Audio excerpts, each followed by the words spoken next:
Hello, ladies and gentlemen. Mrs. Hannah here today, and I'm here to go over some op art with you. I was inspired by Mr. Fonzo's video on the trompe-l'oeil effect with all the cool optical illusions and stuff. So I thought today I'd talk to you a little bit about op art, which is a variation or goes along with optical illusions. They're just a little bit more simplified. So op art is basically when you take a picture plane, which in this case is our paper, and we're just breaking it up.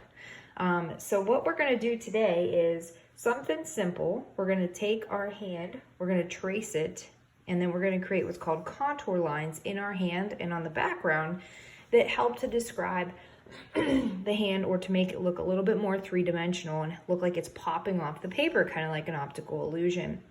So it's really super simple. It's the power of line and how you can create an amazing thing with an amazing image with different lines on your paper. So this is what we're going to do. This is an example of kind of the finished piece. And we'll do this to begin with. And then we'll start with a blank sheet of paper. Here's some examples of other ones that I've done and kind of how it progresses.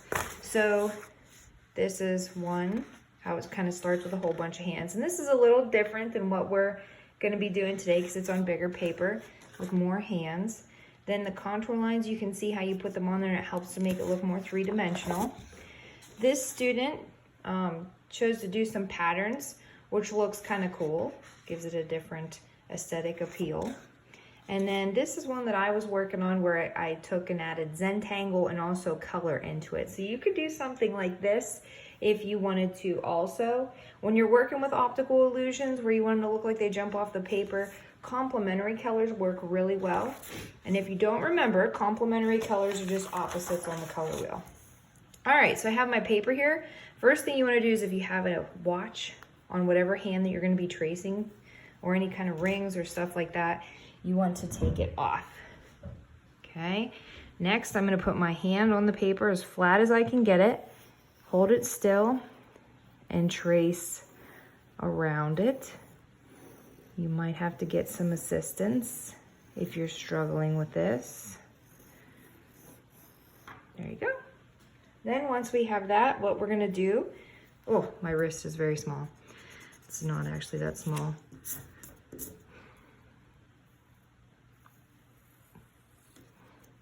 And it's okay if your tracing is not perfect, as you can see.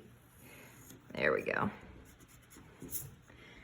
All right, if you don't have a ruler, because that'll be the next thing, we're gonna turn our paper this way and we're gonna start to put in some horizontal lines.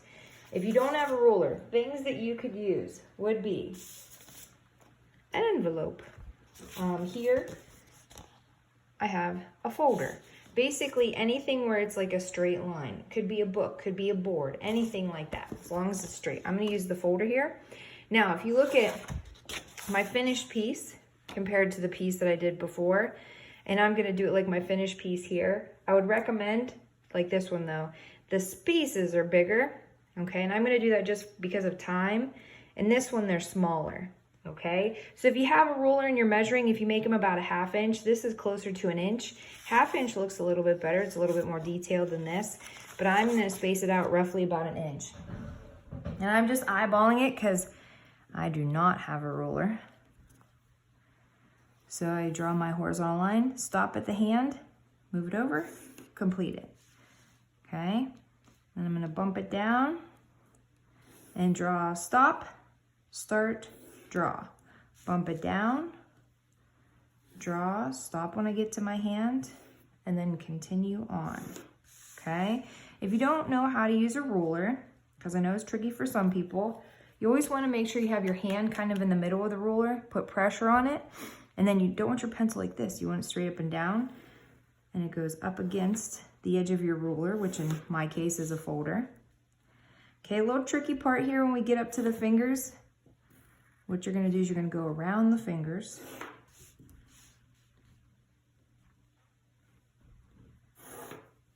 Into the background with the horizontal line.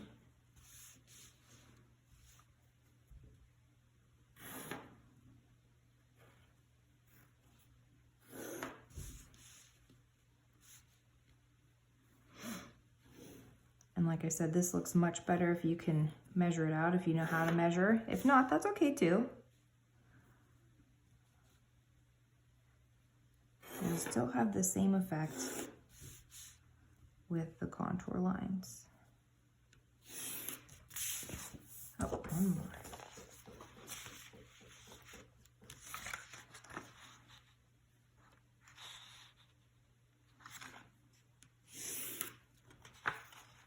Okay, now what I'm going to do next is I'm going to take, in any place where my horizontal line is at, horizontal lines go east to west, left to right, vertical lines run up and down. So that all depends on the orientation of your paper. Here they're horizontal lines, here they be vertical lines, but I'm going to turn it this way and I'm going to call them horizontal lines. So where that starts, I'm going to pick it up here. I'm going to put a curved line in here and up here, curved line up here, and a curved line up here, and just continue to curve these. Okay, here for the thumb, another curved one, and I'm going to curve here. Now for this part, you have to think about how your hand was here, and this would be a bump, and a bump, a bumpity bump, bump, bump. So you just move it over like that, like this, and like this. With smaller spaces, like you probably have one, oh, I missed one. Curve it up here.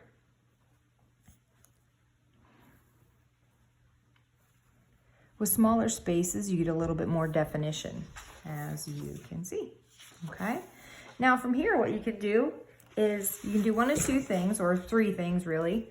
You can, for here, I took and I just used black and white because I can't find any markers in my house. I think my kids ate them all. But for here, what I did is I just used black and white, and then I alternated the pattern for the hand. What I think looks really cool is if you use complementary colors, such as yellow and violet, red and green, or orange and blue, and then switch them around. So like for the hand, if I was to use yellow and violet, yellow, violet, yellow, violet to create an alternating pattern, and then you could do a different complementary color for the background, or you could use black and white. It's up to you. The reason you want to use those colors though is because they create contrast, which is really going to help to make that image pop off the paper. Hope you enjoy making your art.